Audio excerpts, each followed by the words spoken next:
কেসকিবান্দির পুতের নাম সুলতান খা বাংলাদেশের সংবিধান লিখে দিব। সংবিধান তাজউদ্দিন বুঝে না, না সৈয়দ নজরুল সংবিধান বুঝে না, আসাদুজ্জামান খানরা, মনোরঞ্জন দত্ত, ডক্টর কামাল হোসেনরা সংবিধান বুঝে না। ওই আলী রিয়াজ বুঝে সংবিধান। আলী রিয়াজ ডক্টর কামাল হোসেনের মোহরের কাজ করে দেখে তো বুঝে কিনা। ওই যে রাতের পর রাত না ঘুমাইয়া 381 ঘন্টা বিতর্ক করে 9 মাসের সংবিধান করলো, সেইটা বাংলাদেশের সংবিধান ছুঁড়ে ফেলাই দিয়ে নতুন করে লিখে দিব। ইলেকশন করো, মেম্বারের ভোট পায়ে দেখাও যে আমি মেম্বার যে 2500 ভোট পায়ে মেম্বার হয় ইউনিয়ন পরিষদে, আমি সেই ভোটটা পাইছি। 5ই আগস্টের আগে আমরা মনে করছি এরা বুঝি পৃথিবীর সবাই ফিডেল কেস্ট্রো চে গুয়েভারা, আর এখন দেখা যায় আঙ্গুল ফুলে কলা গাছ, কলা গাছ ফুলে বট গাছ, বট গাছ ফুলে জোড়া বট গাছ হইছে। বিএনপির নেতৃত্ব আগের রাত্রে কথা বলে মাথা উঁচু করে পরের দিন আবার যখন ইউনূস সাহেবের কাছে গিয়া দেখে যাদের মন্ত্রিত্ব চায় না তাদেরকে ইউনূস সাহেব পাশে বসায়া, সেই সজীব বুয়েদেরকে পাশে বসায়া রাখে, একজনও বলে না যে ও থাকলে আমরা থাকবো না। এইটুক থাকা দরকার। তো আমার মতো একজন অধম লোক যদি তাদের সাথে যাইতে পারতাম, আমি ইউনূস সাহেবকে বলতাম, আসসালামু আলাইকুম স্যার, আপনার পাশে যিনি বসে আছেন ওনাকে এখান থেকে বিদায় করেন, তা না হলে আমি বসবো না। তার পদ থেকে দাবিতে তো গেছেন, হ্যাঁ, মানে তার পদ থেকে দাবিতে তো ওনারা গেছেন 1903 জন। এবং এর ইতিহাস কিন্তু বিএনপি প্রথম আনছে। দেশনেত্রী বেগম খালেদা জিয়ার নেতৃত্বে এরশাদ সাহেবের আমলে আতাউর রহমান খান সাহেবকে যখন প্রধানমন্ত্রী করা হয়েছিল, বিএনপি বলে দেশনেত্রী খালেদা জিয়া বলেছিলেন আতাউর রহমান খান সাহেব এরশাদ সাহেবের পাশে বসলে আমরা আলোচনায় যাব না, এবং এরশাদ সাহেব বাধ্য হয়েছিলেন আতাউর রহমান খান সাহেবকে বাদ দিয়ে, প্রধানমন্ত্রীকে বাদ দিয়ে আলোচনা করতে। বর্তমান নেতৃত্ব কি তাহলে দুর্বল? হ্যাঁ, বর্তমান নেতৃত্ব কি তাহলে দুর্বল? তারা তো নেতৃত্ব না, একটা পর্যায়ে তারা টিম অফ লিডারশিপ। মূল নেতৃত্ব তো এখানে নেই। মূল নেতৃত্ব আজকে কথা বললেন যে কথা বাংলাদেশের মানুষ ওনার কাছ থেকে শুনতে চায়, এবং আমি জানি এই কথা সত্যে প্রমাণিত হবে, আল্লাহর রহমত। এই কথা বৃথা যাবে না। কারণ হলো এই কথা বাংলাদেশের 18 কোটি মানুষের কথা। এই কথা হলো বাংলাদেশের যে স্বাধীনতার সার্বভৌমত্বের প্রতীক সেনাবাহিনী বা প্রতিরক্ষা বাহিনী, তাদের কথা। তারাই বলেছে এই কথাটা যে ডিসেম্বরের মধ্যে ইলেকশন হবে। যখন ইউনূস সাহেবরা সবসময় বলতেছিল ডিসেম্বর থেকে জুন, একমাত্র সেনাবাহিনীর প্রধান বলছে না, ডিসেম্বরের মধ্যে ইলেকশন হবে, তারপরে আমরা ব্যারাকে ফিরে যাব, এরপরে আর আমরা থাকবো না, আমরা জানুয়ারিতে শপথ গ্রহণ অনুষ্ঠান দেখতে চাই, এইটুক বলেছে। কাজেই যেখানে সার্বভৌমত্বের প্রতীক প্রতিরক্ষা বাহিনী, সেনাবাহিনী কথা বলেছে, আর বাংলাদেশের সবচেয়ে জনপ্রিয় এবং মানুষের দ্বারা সমর্থিত দল বিএনপির নেতা জনাব তারেক রহমান যখন কথাটা বলেছে, আমার ধারণা এই কথাকে মিথ্যা প্রমাণ করার মতো অবস্থা কোনো দিনই হবে না। আল্লাহর রহমতে ডিসেম্বরে, আমিও বলি ইলেকশনটা ডিসেম্বরে হবে। যদি না হয়, এই কথাটা আপনি জিজ্ঞেস করতে, যদি না হয়, এইটাও আমি জানি ইউনূস সাহেব এবং তার সরকারের অধীনে আর কোনো নির্বাচন হবে না, অথবা তাদের কোনো সরকার থাকবে না। কিন্তু এত বড় দুটি শক্তিকে অবজ্ঞা কেন করছে ডক্টর ইউনূসের সরকার? হ্যাঁ, সামরিক বাহিনী এবং বিএনপি, এই বড় দুটো শক্তিকে অবজ্ঞা করছে কেন ডক্টর ইউনূসের সরকার? ক্ষমতার ময়ূর সিংহাসনে যারা বসেন এই দেশে, আমি দেখছি আর কি, তাদেরকে আরবিতে বলে সুমুন বুকমুন উমিউন ফাহিউম লায়ারজিউ। তারা চোখ থাকতে দেখে না, কান থাকতে শুনে না, মন থাকতে বুঝে না। তারা মনে করে তাদের চেয়ে ক্ষমতাবান লোক আর নাই, এবং যে ভুল তারা করছে, ভুল বললে কম বলা হয়, যে অপরাধ তারা দেশের সঙ্গে করছে। এত অনিশ্চিত দেশ, আমার ভাইয়ের বয়স আমার রাজনীতির চেয়েও কম। আমি 61 বছর যাবৎ রাজনীতি করি। আমি 1964 সন থেকে রাজনীতি করি। 6 দশক আমার রাজনীতির অভিজ্ঞতা। কেউ কোনোদিন দেশের এই ধরনের ক্ষতি করে, এত অনিশ্চিত দেশ থেকে আপনি রাস্তা দিয়ে হাঁটতে পারবেন না, রাত্রিবেলা ঘুমাইলে পরে আপনি ট্রাকের শব্দ শুনবেন, সেই ট্রাকের উপরে মেশিন গান, আর্মি কেন সারা রাত ঘুমাবে না, রাস্তা দিয়ে চলা যায় না, 10টার পরে 9টার পরে হইলে মা ছেলেকে খোঁজ নেয়, তুমি কোথায় আসো, তাড়াতাড়ি বাসায় আসো। এটা কি পৃথিবীর কোনো রাজধানীতে হয়? এত অনিশ্চিত কি কোনো দেশ আছে? এই দেশটা কি যুদ্ধ করে স্বাধীন করছিলাম? এই ধরনের চক্রান্তকারী সরকার কি কোনো দেশে আছে? যে সরকার আমার দেশের করিডোর দিয়া দেয়, আমি জানতে পারি 2 মাস বা 3 মাস পরে। 1 বছর যাবত আমার দেশের একটা দ্বীপ, আমি মনে করি এটা সবচেয়ে সুন্দর দ্বীপ, সেন্ট মার্টিন দিয়ে রাখছে। একটা রাজাকারের বাচ্চা, ওই যাকে সবাই ফুলপরি কয়, এই যে মেয়েটা, আমি বলি ভদ্র মহিলা, মানুষ বলে মেয়েটা, সে বড় বড় কথা বলে, 1 বছর যাবত একটা স্টিমার যাইতে পারে না ওতে, মানে এই সরকার আসার পর থেকে যাইতে পারে না সেন্ট মার্টিনে। আপনি সমুদ্র বন্দর দিয়ে দিচ্ছেন কোন কথা বলে? আপনি বলছেন যে ভালো চালাইতে পারবে তাকেই আমি দিয়ে দিব, যে সুন্দরভাবে চালাইতে পারবে। আমার দেশ সুন্দর কি অসুন্দর ইনু সাহেব আপনি কি জানেন? আপনি যুদ্ধ করছেন, দেশটাকে আপনি সৃষ্টি করছেন, আমি সৃষ্টি করছি, যারা সৃষ্টি করছে তাদের সঙ্গে আমি ছিলাম। ওই যে ইকবাল হল থেকে সবচেয়ে বেশি ছাত্র নেতৃত্ব হয়েছে মুক্তিযুদ্ধ, আমি ছিলাম। আমি দেখছি সিরাজুল আলম খানদেরকে দেখছি, তাদের নেতা বঙ্গবন্ধু শেখ মুজিবুর রহমান কিভাবে 32 নম্বরের দোতলা থেকে আঙ্গুল তুলে কথা বলতো মার্চ মাসে, সেটা আমি দেখছি। কিভাবে পতাকা হয়েছে, স্বাধীনতার গান হয়েছে, এটা কি বলে আমাদের যে জাতীয় সঙ্গীত হয়েছে, সব দেখছি। জাহিদুর রহিম কিভাবে 2টা গান পাশাপাশি গাইছে, সিরাজুল আলম খান এই 4 নেতার সামনে বৈশা জাহিদ ভাই গানটা গানতো, আমার সোনার বাংলা আমি তোমায় ভালোবাসি। জাহিদ ভাই ওই গানটা গানতো, ধনধান্যে পুষ্পে ভরা আমাদেরই বসুন্ধরা।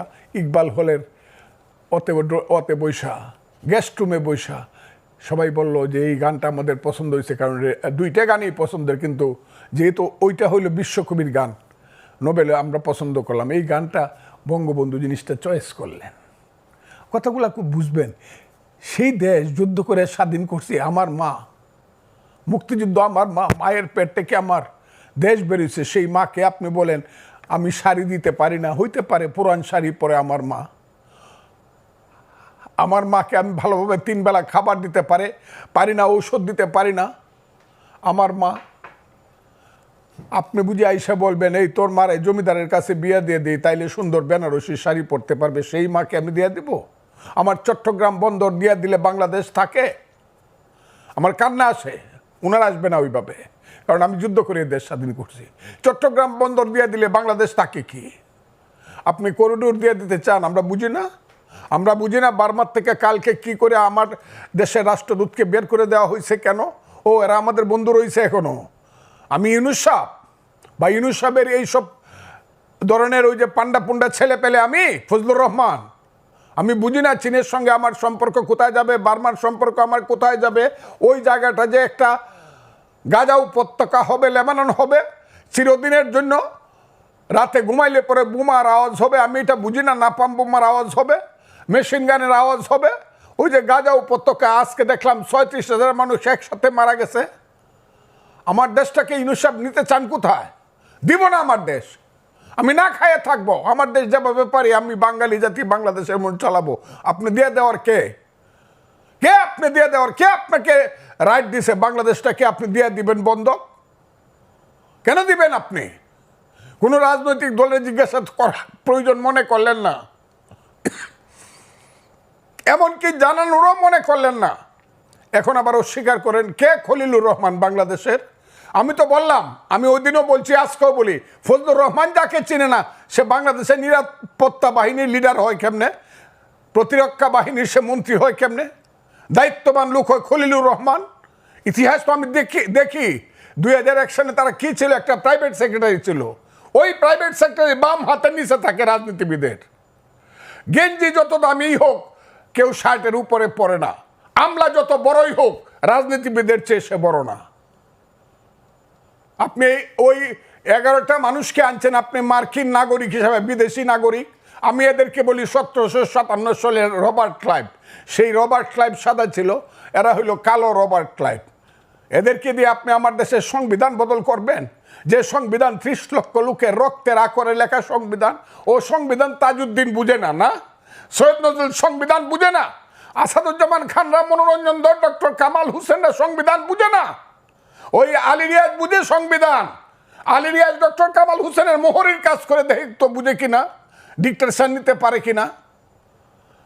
ওই যে রাতের পর রাত না ঘুমাইয়া 381 ঘন্টা বিতর্ক করে 9 মাসের সংবিধান করলো, সেইটা বাংলাদেশের সংবিধান সুরে ফেলায় দিয়ে নতুন করে লিখে দিব। কেসকি বান্দির পুতের নাম সুলতান খা, বাংলাদেশের সংবিধান লিখে দিব। আমার তো সহ্য হয় না। এরা কারা? ইলেকশন করো, মেম্বারের ভোট পায়ে দেখাও যে আমি মেম্বার যে 2,500 ভোট পায়ে মেম্বার হয় ইউনিয়ন পরিষদে, আমি সেই ভোটটা পাইছি, দেখাও। বাপের বেটা হইলে গোপনে করো কেন? সকালবেলা একরকম কও, বিকালবেলা আরেক রকম কও, অন্ধকারে রাখো, মানুষকে মুনাফেকের মতো বিশ্বাসঘাতকতা করো, ছোট ছোট বাচ্চাদেরকে দিয়ে চিলড্রেন পার্টি করাও, আর মাথার মধ্যে হাত দিয়ে বলো তোমরা হবা বাংলাদেশের নেতা, ছাত্র তরুণরা বাংলাদেশ চালাবে। সেই ছাত্র তরুণ 9-এ পড়ে, 10-এ পড়ে, মেট্রিক পাস করছে, সে যদি দেশ চালায় তাহলে তো আমি ফজলুর রহমান 70 ঊর্ধ্ব ব্যক্তি গিয়ে আমার গিয়ে ক্লাস 9-এ ভর্তি হতে হবে, ওই গোলাম মোরার ননির গিয়ে আইএ ফার্স্ট ইয়ারে ভর্তি হইতে হবে, না তো স্কুল কলেজ সব বন্ধ হয়ে যাবে। সমস্ত ছাত্ররা এখন ইউএন অফিসে গিয়া, ডিসি অফিসে গিয়া, বিভিন্ন মানে ওয়াটার বোর্ডের অফিসে গিয়ে বসে থাকে, সচিবালয়ে গিয়ে বসে থাকে, ডিসি কিভাবে পরিবর্তন করা যায়, কাম কিভাবে নেওয়া যায়, প্লট কিভাবে নেওয়া যায়। এর জন্য এই দেশটা আমরা সৃষ্টি করছিলাম। আমার দেশের সমস্ত তারুণ্য ধ্বংস হয়ে যাচ্ছে। এক একটা ছেলে 5ই আগস্টের আগে আমরা মনে করছি এরা বুঝি পৃথিবীর সবাই ফিডেল ক্যাস্ট্রো চে গুয়েভারা, আর এখন দেখা যায় আঙ্গুল ফুলে কলা গাছ, কলা গাছ ফুলে বট গাছ, বট গাছ ফুলে দুরা বট গাছ হইছে। ঘর আছে দর নাই, মানুষ আছে রাও নাই, বাড়িতে একটা ঘর নাই, দরজা নাই, সেই সব ছেলেগুলা বিমানে যায় বাড়িতে। এগুলো আমরা দেখি, আমি দেখার দরকার নেই, মানুষ দেখে এগুলা। যাদের পিছনে এক সময় 7 লক্ষ লোক মিছিল করে আসতো, তাদের পিছনে এখন 700 লোক যায় না, 150 লোক হয় না 3 দিন মাইক মারলে পরে।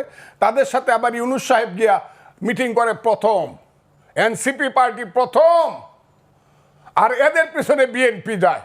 আমি তারেক রহমান সাহেবকে বলবো আপনি আমাদের নেতা, বাংলাদেশের নেতা, বিএনপিকে বলবো এনসিপি যেখানে বসবে আগে তারা রেজিস্ট্রেশন করে আসুক, তারপরে আপনারা গিয়ে বসবেন। তা না হলে বসলে পরে আমাদের অপমান হয়, বাংলাদেশের মানুষের অপমান হয়। এনসিপি কে? কোথায় আছে এনসিপি বাংলাদেশে? ঢাকা শহরে কিছু ছেলে পেলে বাদ দিলে এই দেশটাকে একটা চক্রান্তের মধ্যে ফেলে দিয়ে গণতন্ত্রকে হত্যা করা হচ্ছে। এই দেশটাকে একটা চক্রান্তের মধ্যে ফেলে দিয়ে এই দেশের সমস্ত মানুষের মানবাধিকারকে হত্যা করা হচ্ছে। আর এই দেশটাকে আস্তে আস্তে ধীরে ধীরে কইলে পরেই তো আমারে বকবো, যে বকা বক্তাছে আমার উপরে ফতোয়া হয়েছে আমি মরলে নাকি আমার নামে জানাজা পড়া যাবে না, আমি নাকি কাফের। আমি কথা বললেই হবে? দেশটাকে আমরা এদের জন্য করছিলাম? এই দেশটাকে আমরা স্বাধীন করছিলাম কেন? কি স্লোগান ছিল? এই যে মুক্তিযুদ্ধ হইল, 47কে ভুল প্রমাণিত করে মুক্তিযুদ্ধ হয়েছে। 47 ভুল প্রমাণিত হয়েছে দেশে 52 সনে। যেদিন বলা হয়েছে আমার মায়ের ভাষা, মুখের ভাষা, যেদিন বলা হয়েছে 62 সন, 64 সনে শিক্ষা আন্দোলনে আমি বাঙালি, আমার শিক্ষা ব্যবস্থা ভিন্ন রকম হবে, বাংলা হবে উর্দুর সমান সমান একটা ভাষা, সেই দিনই তো পাকিস্তানের 47 ফলস প্রমাণিত হয়েছে। যেদিন 6 দফা দিয়ে দিছে শেখ মুজিবুর রহমান, 7ই জুনে যেদিন স্লোগান হয়েছে তুমি কে আমি কে বাঙালি বাঙালি, যেদিন 69 সনে 11 দফা আন্দোলনের স্লোগান দিয়ে আসাদরা মারা গেছে, মতিউররা মারা গেছে, তোমার আমার ঠিকানা পদ্মা মেঘনা যমুনা, 70 সনে বঙ্গবন্ধু শেখ মুজিবুর রহমানের নেতৃত্বে 7ই ডিসেম্বর যখন মেজরিটি হইয়া পাকিস্তানের ক্ষমতা পাওয়ার কথা ছিল, দেয় নাই, যখন স্লোগান দিছে বীর বাঙালি অস্ত্র ধরো বাংলাদেশ স্বাধীন করো, সেই তো যুদ্ধ করছিলাম। আমি তো স্লোগান দিছিলাম পিন্ডি না ঢাকা, ঢাকা ঢাকা। আমি তো স্লোগান দিছিলাম পাঞ্জাব না বাংলা, বাংলা বাংলা। সেই যে বাংলা, কোন বাংলা? সেই বাংলা হলো গণতন্ত্রের বাংলা। গণতন্ত্রের জন্য দেশে যুদ্ধ হয়েছিল। ইউনুস সাহেব বুঝেন, আপনি অনেক বড় মাপের মানুষ, আপনি আমার চেয়ে 10 বছরের বড়, আপনাকে আমি এমনি ব্যক্তিগতভাবে সেলিউট করি, কিন্তু আপনি কি বুঝেন গণতন্ত্র কাহাকে বলে, ইহা কত প্রকার কি? আমরা যখন যুদ্ধ করি বাংকারে থাইকে থাইকে পাঞ্জাবির বুকে যখন ট্রিগার টিপি, পাশের ছেলেটা যখন গুলি খাইয়া 5 হাত উপরে উঠে বলে মামা, মাকে তুমি দেখো, সেই মা পাগল হয়ে মারা গেছে। ইউনুস সাহেব বুঝেন মুক্তিযুদ্ধ কাহাকে বলে? সেই মুক্তিযুদ্ধ করে লাখ লাখ লোক শহীদ হয়েছে। আমি যে ক্যাম্পে ছিলাম, মইলাম ক্যাম্প, বালাট ক্যাম্প, মেঘালয়ে, সেই মইলাম ক্যাম্পে 50,000 শিশু এবং নারী মারা গেছে। অনেকে চ্যালেঞ্জ করে 3 লাখ লোক পায়, আরে 3 লাখ না 7 লাখ লোক তো মারা গেছে শুধু শরণার্থী ক্যাম্পে। একটা যুদ্ধে খুলনাতে 18,000 লোক একদিনে মারা গেছে। এটা 8ই ডিসেম্বর। কাজে আমি আপনাদেরকে, দেশটাকে রক্তের সাগরে দেশ হয়েছে, এইটাকে নিয়ে এত খেলাধুলা করা উচিত না। এখনো মুক্তিযোদ্ধারা জীবিত আছে, এটাকে এই মুক্তিযুদ্ধের বিরুদ্ধে যারা স্লোগান দেয় তারা মহাপাপী, তারা আলবদর রাজাকার এবং তাদের সন্তান। এখন দেশটাকে সেই দিকে নেওয়ার চেষ্টা করছে। এক বড় মৌলানা দেখলাম বক্তৃতা করছে, পৃথিবীর শ্রেষ্ঠ দেশ নাকি আফগানিস্তান। আমি মৌলানার নামটা বলতে চাই না, বলতে পারি। আমার কাছে মনে হয়েছে আরে বাংলাদেশ এটা নাকি আফগানিস্তান বানাইতে চায় উনি, যে আফগানিস্তানকে লিগেল জাতিসংঘের 212টা দেশের একটা দেশ স্বীকৃতি দেয় না, যেখানে